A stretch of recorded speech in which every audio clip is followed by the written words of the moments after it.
bangus ay isa sa mahalagang produkto ng bayan ng Dagupan.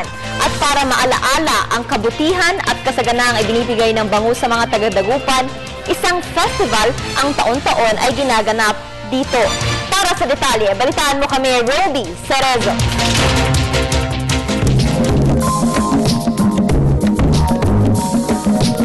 Ang Bangus Festival sa Pangasinan ay isa sa mga pinakaaabangang okasyon sa Pilipinas. Dahil sa lakas ng industriya nito sa ating bansa, naisip ng karapat ipagdiwang dahil sa biyayang natatanggap ng ating mga kababayan mula sa pagkaing dagat na ito. Tulad ng ginagawa ng mga taga-Pangasinan na tinawag pa nilang Pistay Dayat. Taon-taon ay hindi nawawala ang makukulay at masayang pagdiriwang nito para maipakita ang kasaganaang ibinibigay ng isdang bangus sa kanilang kabuhayan.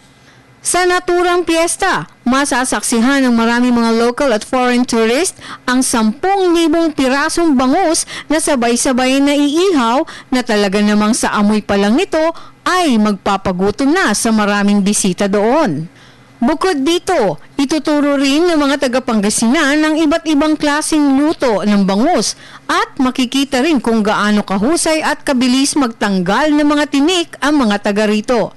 Ipapakita rin nila ang pinakamaganda, pinakamahaba at pinakamabigat na bangus na kanilang nahuli.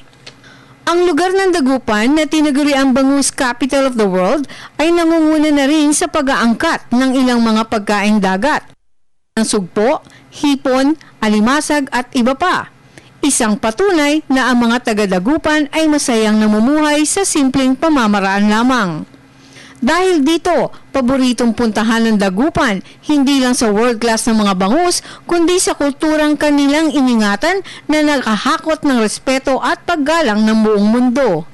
Kaya't hindi katakataka kung masarap na bangus ang hanap mo, lungsod ng Dagupan ang sadyain mo.